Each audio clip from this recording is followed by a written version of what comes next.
Hello everyone and welcome back to another how-to. And this time I'll be covering Axe in the Jungle.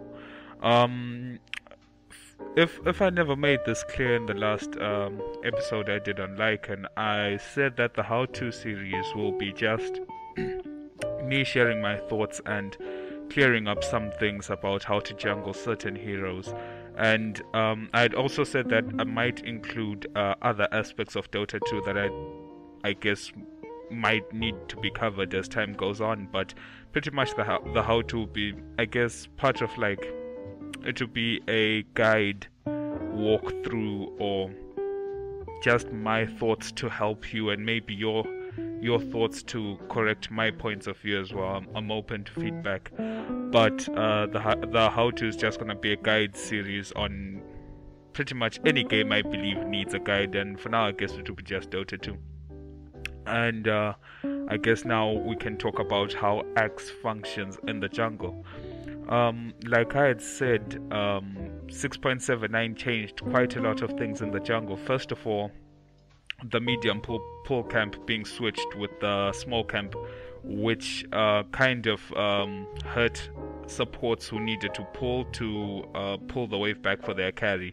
And the reason why I say this hurts is because they now get less experience from pulling, and pulling is less effective if you don't do a pull through from the hard camp that's adjacent to the small camp, or the middle or the medium camp in case of Radiant side, hard camp in terms of Dire side. And also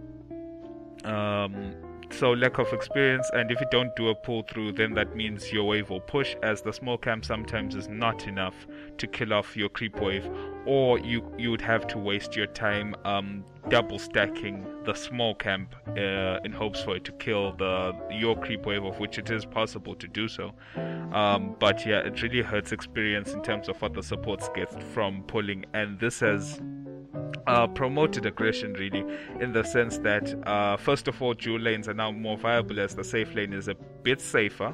I mean the hard lane, sorry, the off lane is a bit safer, so dual lanes are now common. The 2-1-2 formation, one character being in the mid lane and two characters being in the off lane. So really, most of these unorthodox junglers such as Axe and Lycan, for example, were no longer, not that they're not viable, but running a jungler such as Axe is greedy in the sense that, for example, in his initial levels, it's advised to take the small camp, as the other camps are a bit too hard for Axe to handle.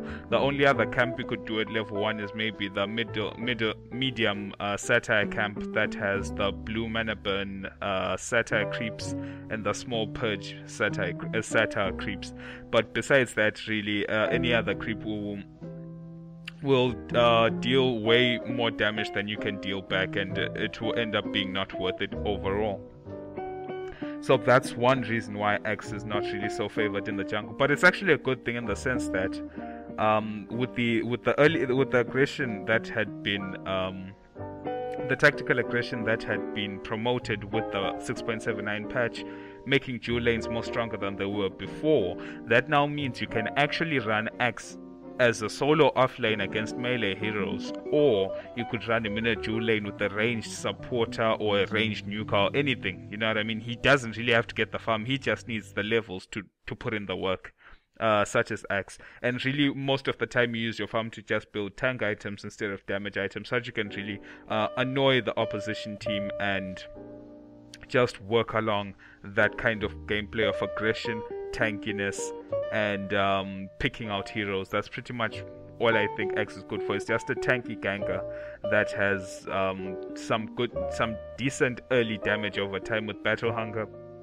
It's got a good disruption spell with Berserker's Core, and it's got a good chaosing skill in the sorts of Culling Blade, which can be used to give your team a movement speed boost. So really, X in the jungle hasn't been seen much. And another reason why X in the jungle hasn't been seen much is, as you may see right now, I'm saving up for tranquil boots. Back in the day, tranquil boots were the go-to boots for pretty much anybody, because the value for what they gave you was too strong. They were the cheapest boots in the game at 945, somewhere around there. I'll check the numbers. But another thing was that they gave you, when they were not broken, they broke if you took consecutive damage over time, and then they'll break and stop healing you. But if they were not broken, they would heal you for like I don't know, 2 or 3 HP per second, and they had a active ability which, when clicked, would use mana to heal you for like it's been so long, but anyway, somewhere between 200 to 300 and something HP, I don't remember. But they were really good boots, and those were the go-to boots for Axe, because you could just heal yourself in the jungle and jungle consistently and rapidly. But now the way they were changed is that they're now boots that they still give the 2 armor, and they heal you 10 HP per second. And you may be thinking, that's awesome, that's better than the previous boots. But if you attack, or if you get attacked, they instantly break, and they have a 13-second cooldown. And during this time, you lose the 10 HP per second, and you lose the movement speed. They go back to being just as a bit slower than normal brown boots, so they're not really as good. But I personally believe that there are no other boots to get for Axe if you're jungling besides tranquil boots, unless you get some good ganks off early, or you go in with a surplus of regen. If you go with a surplus of regen, or you get some ganks off early and you manage to get a lot of money, then you can go for arcane boots. Really, in this current game, in terms of boots, Axe is very flexible. Arcane boots for the mana, treads for the intelligence, the strength, and the agility. Phase boots sometimes, maybe you'd run phase boots if you're going mid for the damage, for last hitting. And boots of travel really are just a luxury on any hero. If you have the gold for boots of travel and you think you can make use of global teleportation, then go ahead and get those. But really, that's for now. Even some Axes I've seen just go with brown boots the whole game. Brown boots and Urn is the early build. And as you can see right now, I would advise you to go for tranquil boots and Urn of Shadows with the magic stick as your first items, and the stout shield, and try aim to gank the side lane as much as possible. Go to the mid lane, cast battle hunger on their mid opponent to just apply pressure on them. Go to the side lanes, cast battle hunger on the off laner or whoever's on that lane, and try make a kill happen. Just try make kills happen with battle hunger. That's why Axe used to be called like the one trick pony. Battle hunger was his thing. Battle hunger and swing on with that axe. But pretty much you just have to keep on taking camps and hope you spin. There's no real technique with jungling with Axe. To be blatantly honest with you, it all just relies on whether you have enough regen, and if you're lucky enough to spin. You can go throughout the entire early game and have maybe 1 spin for every 10 instances of damage you take. Trust me, jungling with Axe will be extremely difficult. As you can see, some of the camps I'm even trying to take, it's really hard. But that's why I said, for example, the tranquil boots nerf, really jungling like a jungling Axe is really you really have to put in work.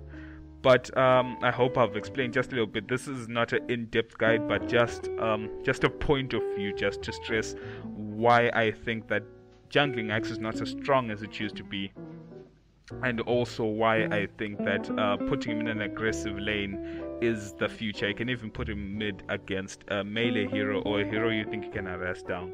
But yeah, I guess I hope you enjoyed the video. It's just a short little talk, and I guess I'll see you in the next how-to. I think I'll be covering Legion Commander or someone else. I'm not too sure. Anyway, I'll check you guys out. See you, and have a nice day.